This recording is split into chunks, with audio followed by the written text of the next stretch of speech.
Sugar patient के लिए, जो पुराने शुगर वाले लोग हैं उनके लिए भी, और जो नए जिनको शुगर अभी नई नई हुई है उनके लिए भी क्वांटिटी बता दूंगा, तो इंशाल्लाह उसके हिसाब से इस्तेमाल करें। चीज़ें मैं सामने रखना चाह रहा था ताकि आपको पता चले शक्ल कैसे होती है। यहाँ से शुरू करते हैं। इसको कहते हैं काली जीरी, ठीक है। एक होता है काला जीरा, एक होते है काली जीरी। ये ज़्यादातर मेडिसिन में इस्तेमाल होती है। ये काली जीरी है और इसको बिल्कुल जीरी की तरह ही होती है, लेकिन थोड़ा सा इसकी शक्ल डिफरेंट होती है। काली जीरी है ये, इसको 50 ग्राम लेना है आपने। ये है चाकसू, ये जैसे कि हमारे जिस्म में तिल होते हैं ना, उस तरह का होता है ये, दाल की तरह का, काले रंग का। इसको कहते हैं चाकसू, ठीक है। ये 50 ग्राम आपने लेना है। और ये जो हरे हरे पत्ते आपको नज़र आ रहे हैं, इसको कहते हैं गुड़ मार बूटी। गुड़ मार बूटी, ठीक है। गुड़ जो खाने वाला गुड़ होता है, उस गुड़ मार बूटी, ठीक है। ये भी आपने 50 ग्राम लेना है, ठीक है। और इसके साथ ये है कड़वी जौ।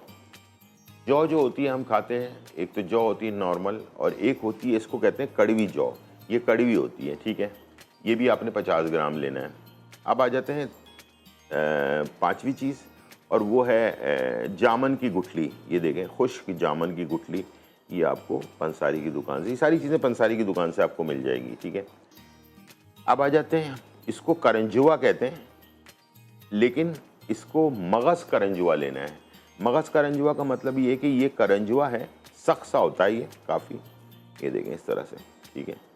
और इसको जब तोड़ते हैं तो ये छिलका है इसका, ये देखें टूटा हुआ, और मैंने तोड़ कर रखा हुआ एक, इसके अंदर से इस तरह से मगज़ निकलता है, ठीक है। ये हमने लेना है 50 ग्राम।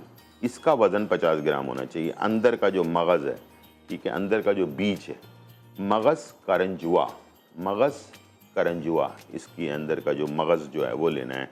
मगज़ कहते हैं बीज को, अंदर का जो बीज होता है वो 50 ग्राम लेना है, ठीक है। मगज़ करंजुआ 50 ग्राम, काली जीरी 50 ग्राम, चाकसू 50 ग्राम, गुड़मार बूटी 50 ग्राम, कड़वी जौ 50 ग्राम, और जामन की गुठली 50 ग्राम।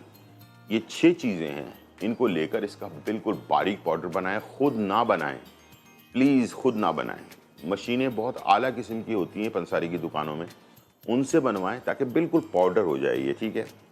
जो पुराने शुगर पेशेंट है, जो इंसुलिन भी ले रहे हैं, बहुत सारी दवाइयाँ भी खा रहे हैं, लेकिन फिर भी शुगर कंट्रोल नहीं हो रही है, वो हर खाने से पहले आधे घंटे पहले 1 चाय का चम्मच इस्तेमाल करेंगे। कड़वा होता है ये, पानी के साथ इसको आपने लेना है। और जो नई नई जिनको शुगर हुई है, वो आधा चाय का चम्मच इस्तेमाल करेंगे पानी के साथ। जब आपकी शुगर नॉर्मल होना शुरू हो जाए तो डॉक्टर के मशवरे के मुताबिक अपनी दवाइयों को कम कर सकते हैं, इंसुलिन को कम कर सकते हैं। बहुत सारी चीज़ें आप खुद ज़ाहिर बात है चेक करते रहते होंगे कि भाई मेरी शुगर इस वक्त कितनी है। आपको लगता है कि हाँ यार मेरी शुगर जो है ना कंट्रोल में आ रही है, तो आहिस्ते आहिस्ते अपनी मेडिसिन को कम करना शुरू करें। इंशाअल्लाह 100% यही दवाइयाँ हज़ारों रुपए में लोग बनाकर मार्केट में सेल कर रहे हैं। लेकिन GTV और मिर्च मसाला जो हमारा जो प्रोग्राम है, और हम सदका जारिया के तौर पर आप लोगों के लिए चीज़ें लेकर आते हैं, तो इंशाल्लाह मुझे उम्मीद है इसका फ़ायदा उठाइए। फ्री समझ के इसको आसान मत लीजिएगा, बहुत ही कारगर दवाई है ये, ठीक है जी।